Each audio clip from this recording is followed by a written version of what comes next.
All their communication systems are moving through the consciousness field and are thought actuated. The people at the CIA call it WSFM, weird science and frickin' magic. The transdimensional interstellar technology will benefit humanity. There has been tremendous disinformation. The media is keeping secrets with the government. These are lethal, vicious people. And I'm focused on exposing the extraordinary technologies that they want to keep secret. No aspect of life on Earth will be unaffected by it.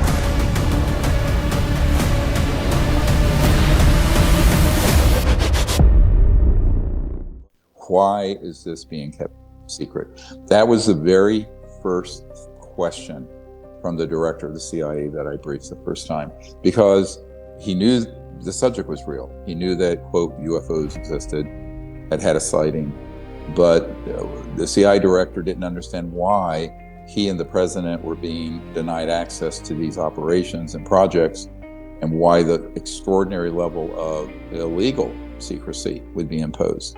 We knew back when I first put together the recommendations for Clinton back in the ancient history, before the public knew the word disclosure project and what have you, that we would get increasingly in a bad situation from the point of view of the environment, geopolitics, and the instability of the world because of our dependency on a handful of oil kleptocracies and oligarchs.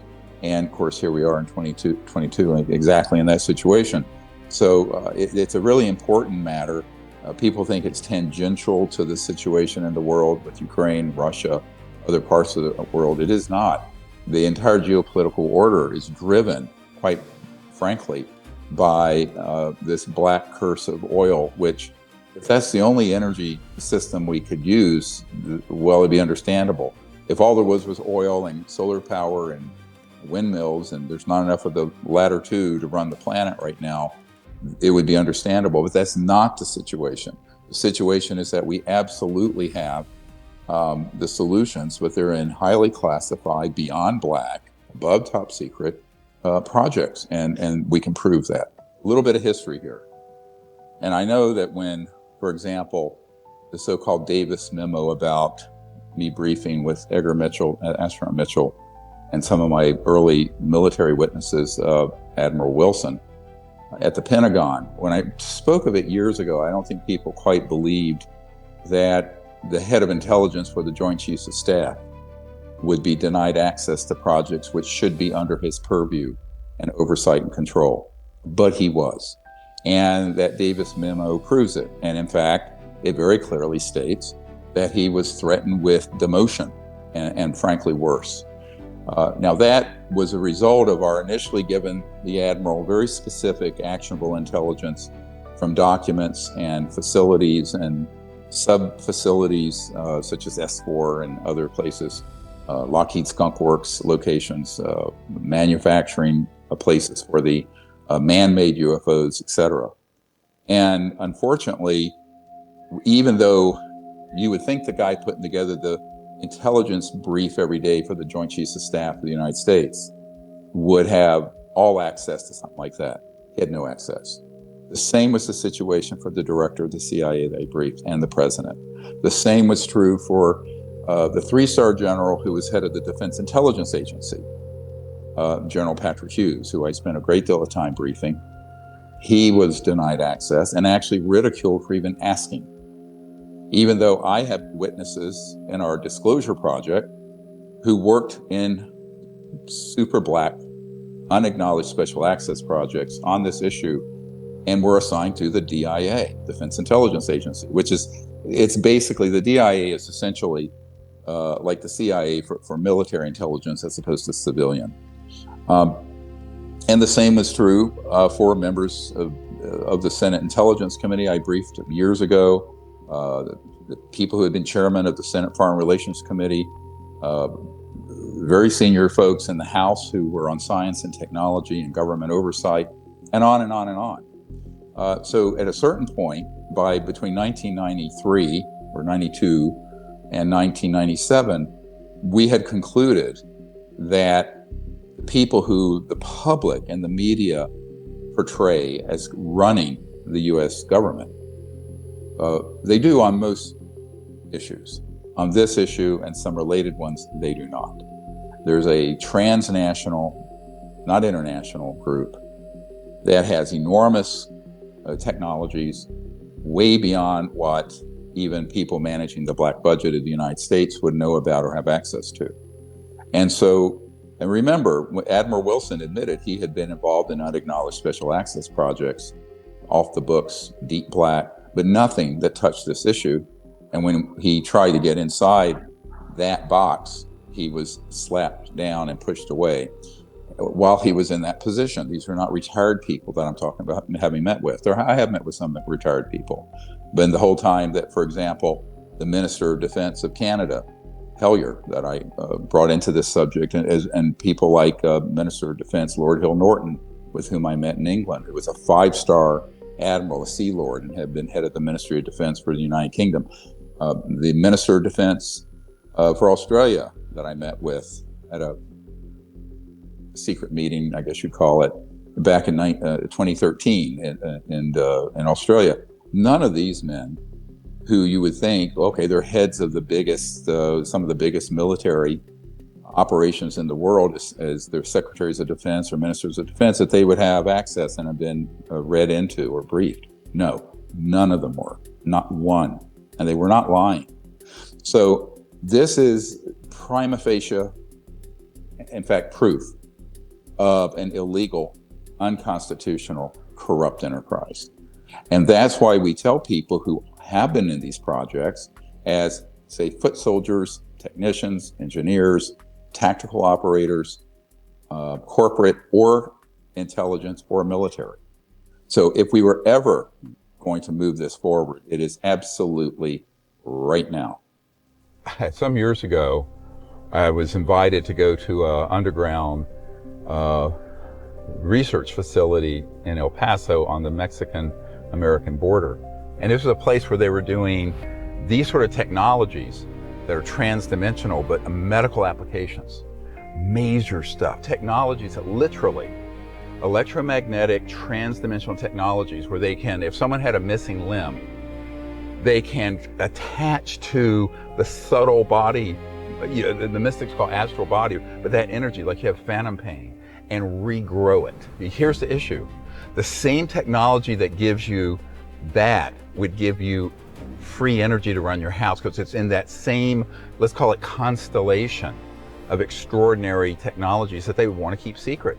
So there are a lot of spin-offs beyond energy, propulsion, and the environment that will benefit humanity once we can get the first level of this out, because it's unbelievable how backward even our medical technology is compared to what's possible. So that's also a very bit of good news. This is why I've called for sort of a Marshall Plan for the planet for new energy and the environment that is supported and funded by individuals in an open source way, and not expecting, I think it's silly to expect the government of the United States or any other government to get behind doing something that brings out the most disruptive technologies in the history of the human race. Let's be blunt. But it also creates a new civilization, and it saves our future. So if this had been introduced slowly from the early 20th century, 100 years ago, to now, we'd be okay. But now we've run out of time because of what's happening to the biosphere, geopolitically, population boom. So in order to create enough change quickly enough, we're gonna have to do something very different, very fundamentally different than what we've been doing. What I hope Above Top Secret will do will stimulate more of these whistleblowers and people who have information to come forward.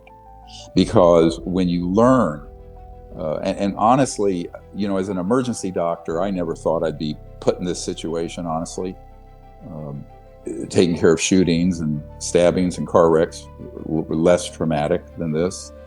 But I think that it's something that has reached the point where there are enough people in government.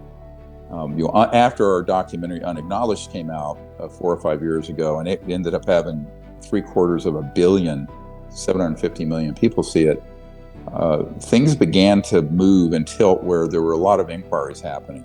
There were some charlatans who surfaced who then provided disinformation to these folks. Now they realize they've been zoomed, they've been gaslit, and they're reaching out to folks who can actually, provide accurate information and assessments. So that's what our job has been.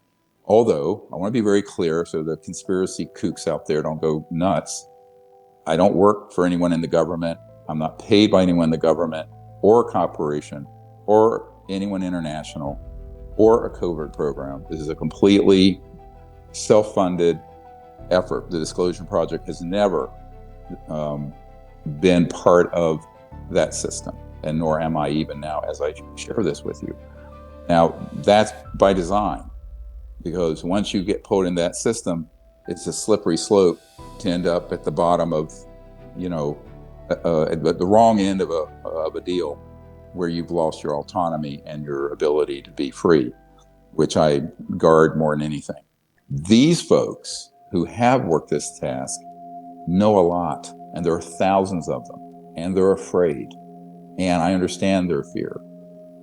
But now we have an opportunity to do something about it. Above Top Secret, I think, I hope, will stimulate a debate, but also will bring out of that system another whole, let's say, generation of disclosure-related whistleblowers. And if they can come into our system, we now have a place for them to direct their information that can result in change. And that's what I'm doing this for. I'm not doing this for muckraking or gossip. I'm doing this to affect an enormous change, because the implications of the change are you can't even begin to calculate. Imagine having technologies that would at once solve all the environmental problems, most medical problems, end dependency on oil, change geopolitical dynamic that's leading to all these problems all over the world, and would give all people in the world the ability to live in an abundant, prosperous way with quote unquote free, so-called 0-point quantum vacuum energy systems, which are touched on in this film Above Top Secret. It's an entirely new world. And it's one that's been forestalled and been prevented from evolving for over 100 years. So this is what I call the whole lost century of social and technological evolution. And with it, I suspect spiritual evolution of our species, because people are still grubbing around trying to eke out a subsistence living. 3 billion people on the planet, by the way, still get their ability to cook their food by chopping down trees, making charcoal, and burning wood, which is what's happening to all the old growth forest, a lot of it. 3 billion with a B, almost half the population of the world. So we can do better than this, but we're not going to do better than this with the zero-sum game of fossil fuels or the low energy output and very expensive energy output of just wind and solar. These new technologies that are truly space age and amazing, that will give us the world of our dreams and will help create a new civilization for our children and my 11 grandchildren. And so it's neither government, as you and I think of it, nor private corporate. It's a hybrid of the two. It's a complete commingling of what Eisenhower called the military industrial, meaning corporate complex. That is the truth. Eisenhower knew what he was talking about, absolutely. And he was betrayed by those interests. Now, we have the same situation now. There's not much that's changed since Eisenhower gave that speech in January of 1961 as he was leaving office of the president after 8 years. Unfortunately, I would like to say it has, but it has only gotten worse in the sense that the consolidation of power, center of gravity, has devolved out of legal constitutional oversight into this hybrid entity that is part governmental, but beyond black, beyond top secret, and highly centered in corporate interests.